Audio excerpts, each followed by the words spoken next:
जोहार साथियों, मैं राजकांत आप सभी को अपने YouTube चैनल पे स्वागत करता हूं। आज की क्लास में हम लोग जेएसएससी सीजीएल और एसआई के प्रीवियस ईयर के कुछ क्वेश्चन देखेंगे। तो चलिए शुरू करते हैं। क्वेश्चन नंबर 1 जो कि जेएसएससी सीजीएल 2016 पीटी का क्वेश्चन है। तो आइए शुरू करते हैं क्वेश्चन नंबर 1 से। क्वेश्चन नंबर 1 कह रहा, भारतीय संविधान की 8वीं अनुसूची में शामिल निम्नलिखित में कौन सी भाषा सीनो तिब्बतन भाषा से संबंध है? तो बताइए कौन सा जो भाषा है जो सीनो तिब्बतन से संबंध है? Option A Dogri, option B Bodo, option C Urdu, option D Orissa. तो हमारा आंसर क्या हो जाएगा? Option B Bodo. बोडो का संबंध किससे? तो सीनो तिब्बतन से। आप लोग एक आंसर बताइएगा, वो सीनो तिब्बतन में केवल 2 लैंग्वेज आते हैं, एक तो हमारा बोडो हो गया और दूसरा कौन सा आप लोग कमेंट में बताएंगे। नेक्स्ट क्वेश्चन, क्वेश्चन नंबर 2, खासी पूर्वोत्तर भारत में निम्नलिखित राज्यों में से किसकी भाषा है? खासी किसकी भाषा है? तो option A Tripura, option B Meghalaya, option C Assam, option D Manipur. तो हमारा आंसर क्या हो जाएगा? Option B Meghalaya. Option B Meghalaya. आप लोग ये बताएं कि त्रिपुरा की ऑफिशियल लैंग्वेज क्या है? त्रिपुरा की ऑफिशियल लैंग्वेज क्या है? तो त्रिपुरा की ऑफिशियल लैंग्वेज है बांग्ला। ध्यान रखिएगा, त्रिपुरा की ऑफिशियल लैंग्वेज क्या है? Bangla. Next question, question number 3, और निम्नलिखित में वह कौन भाषा है जो कभी कभी अरबी लिपि में संशोधित संस्करण में लिखा जाता है? बताइए इनमें से कौन सा भाषा है जिसको अरबी लिपि में भी लिखा जाता है? तो option A Sindhi, option B Marathi, option C Gujarati, option D Tamil. तो हमारा आंसर क्या हो जाएगा? Option A Sindhi. Option A Sindhi. Sindhi को कभी कभी अरबी लिपि में भी लिखा जाता है।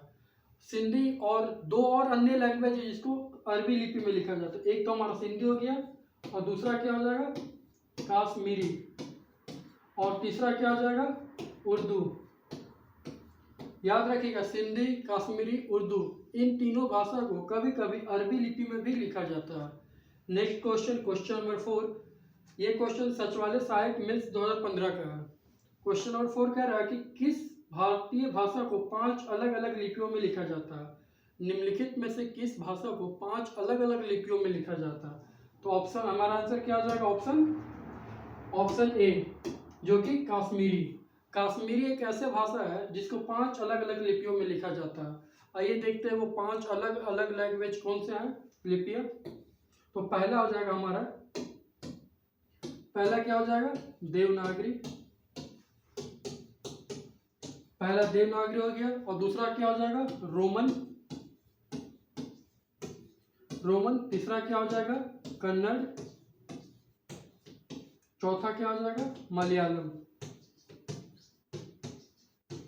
और पांचवा कौन सा लिपि है? आप लोग बताएं, पांचवा कौन सा लिपि है जिसको कश्मीरी भाषा में लिखा जाता है? पांचवा आप लोग कमेंट के माध्यम से बताएंगे। नेक्स्ट क्वेश्चन, क्वेश्चन नंबर 6, सचिवालय सहायक आईटी 2015 का क्वेश्चन है ये। तो क्वेश्चन नंबर 6 क्या कर रहा है? कर्नाटक राज्य की आधिकारिक भाषा क्या है, यानी कि कर्नाटक की ऑफिशियल लैंग्वेज क्या है? Option A Konkani, option B Telugu, option C Kannada, option D option D Hindi. तो हमारा क्या हो जाएगा? Option C Kannada. कन्नड़ कर्नाटक के राज्य की ऑफिशियल लैंग्वेज है। नेक्स्ट क्वेश्चन देखते हैं। नेक्स्ट क्वेश्चन, क्वेश्चन नंबर 7 जो कि सचिवालय एलपीसी 2015 का क्वेश्चन है। तो क्वेश्चन नंबर 7 क्या कर रहा है? इनमें से कौन सी भाषा द्रविड़ भाषा परिवार का भाग नहीं है? तो क्वेश्चन देखिएगा, द्रविड़ भाषा परिवार का भाग नहीं है। जैसे कि हम लोग जानते हैं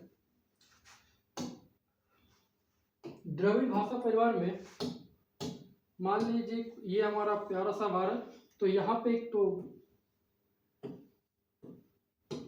ये मान लीजिए कर्नाटक की भाषा क्या है? कन्नड़। ऑफिशियल लैंग्वेज क्या है? कन्नड़। और केरल की क्या हो जाएगी? मलयालम। और तमिल का क्या होगा? तमिल।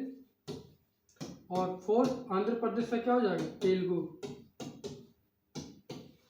ये 4 जो है हमारा द्रविड़ भाषा परिवार से आता है। याद रखिएगा, कन्नड़, मलयालम, तमिल, तेलुगु, ये 4 भाषा है जो कि द्रविड़ भाषा परिवार से आता है। तो यहाँ पे कौन सा एक नहीं है? तमिल भी है, तेलुगु भी है, मलयालम भी है। Option D Konkani.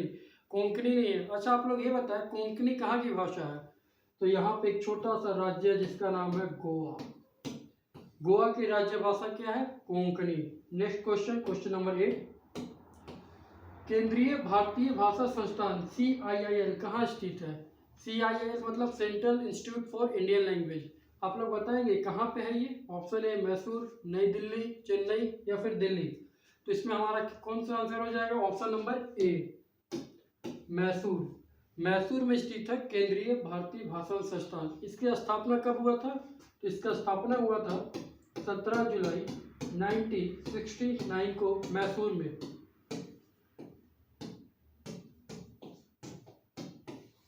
याद रखिए कब हुआ था स्थापना? 17 जुलाई 1969 को मैसूर में।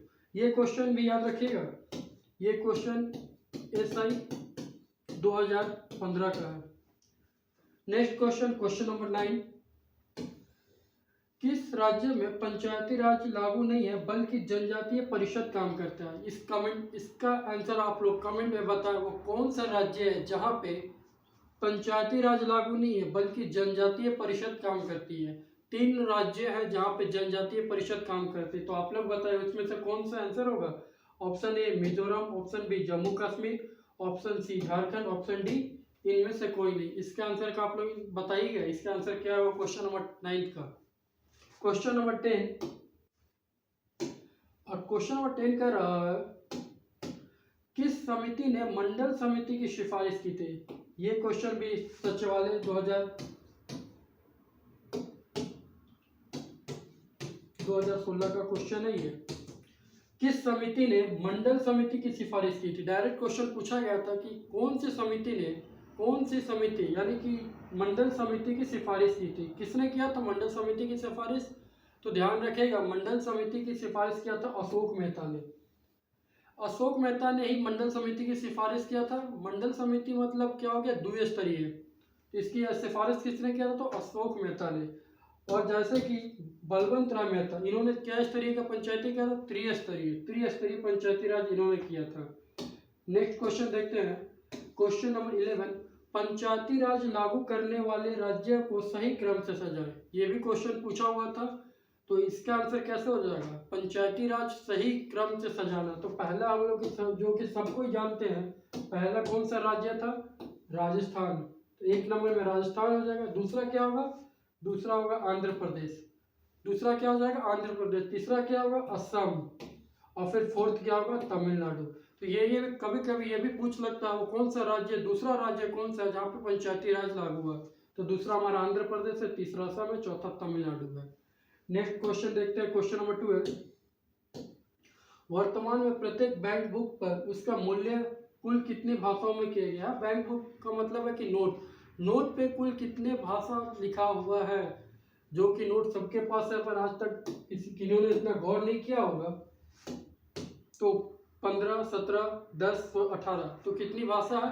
तो याद रखिएगा कुल हम लोग के नोटों पे 17 भाषा है, जिसमें से हिंदी और अंग्रेजी, ये दोनों भी लैंग्वेज है। तो हिंदी हमारा याद रखिएगा, हिंदी हमारा आगे और पीछे दोनों साइड है। हिंदी दोनों साइड है, लेकिन अंग्रेजी केवल पीछे है। ये बात भी याद रखिएगा, केवल पीछे है, अंग्रेजी केवल पीछे है। नेक्स्ट क्वेश्चन देखते हैं, क्वेश्चन नंबर 30। और नीति आयोग के अध्यक्ष कौन है? नीति आयोग जो कि 1 जनवरी 2015 से लागू हुआ था नीति आयोग, इसके अध्यक्ष कौन है? तो इसके अध्यक्ष कौन होते हैं? हमारे प्रधानमंत्री। अच्छा क्वेश्चन आप लोग ये बताइए, वर्तमान में किसे नीति आयोग का CEO चुना गया है? वर्तमान में परमेश्वर अय्यर के बाद किन्हें चुना गया है? ये आप लोग कमेंट में बताइएगा। Next question, question number 40। ये क्वेश्चन भी JSSC का ही है। और नेक्स्ट क्वेश्चन 14 क्या कर रहा है? पहला राज्य जिसने महिलाओं को 50% आरक्षण दिया था पंचायत राज में, वो पहला राज्य कौन है जो पंचायती राज में महिलाओं को 50% आरक्षण दिया था? Option A Jharkhand, option B Bihar, option C Assam, option D Uttar Pradesh. तो हमारा आंसर क्या हो जाएगा? ऑप्शन बी बिहार जो पहला राज्य है जिसने महिलाओं को 50% आरक्षण दिया था, बिहार। और इसने कब दिया था? तो सन 2005 में। 2005 में। ये पता है झारखंड में महिलाओं को कितना प्रतिशत आरक्षण है? तो झारखंड में भी महिला को 50% ही आरक्षण है। और झारखंड में कब ये लागू हुआ था? तो झारखंड में 2010। झारखंड में कब लागू हुआ था? 2010 में ये लागू हुआ था। Next question and last question, question number 15। और निम्नलिखित में से किन में हल्का पंचायत लागू है? बताइए कहाँ पे हल्का पंचायत लागू है? Option A Jammu Kashmir, option B west Bengal, option C Bihar, option D Delhi. तो हल्का पंचायत कहाँ पे लागू है? ये क्वेश्चन भी आप लोग देख लीजिएगा। 2017 SI का क्वेश्चन है। तो कहाँ पे हल्का पंचायत है? तो याद रखिएगा ऑप्शन ए जम्मू कश्मीर। जम्मू कश्मीर में हल्का पंचायत लागू है। और वेस्ट बंगाल एकमात्र ऐसा राज्य है जहाँ पे एक स्तरीय, 2 स्तरीय, 3 स्तरीय नहीं बल्कि 4 स्तरीय वाले पंचायती राज है। 4 स्तरीय वाला पंचायत राज यहाँ पे लागू होता है। और दिल्ली में जैसे जानते हैं कि दिल्ली में कोई भी गांव नहीं है, एक भी गांव नहीं, इसलिए वहाँ पे कोई पंचायती राज नहीं है, बल्कि वहाँ पे म्यूनसिपल पार्टी काम करती है, म्यूनसिपल कॉर्पोरेशन। और बिहार में तो बता दिया कि बिहार में 2005 में पहले राज्य था जिसने महिलाओं को 50% आरक्षण दिया था। क्वेश्चन अच्छा लगता है तो चैनल को सब्सक्राइब करें, लाइक करें, शेयर करें। मिलते हैं फिर नेक्स्ट क्लास में नेक्स्ट सेट के साथ। तब तक जय हिंद, जय भारत।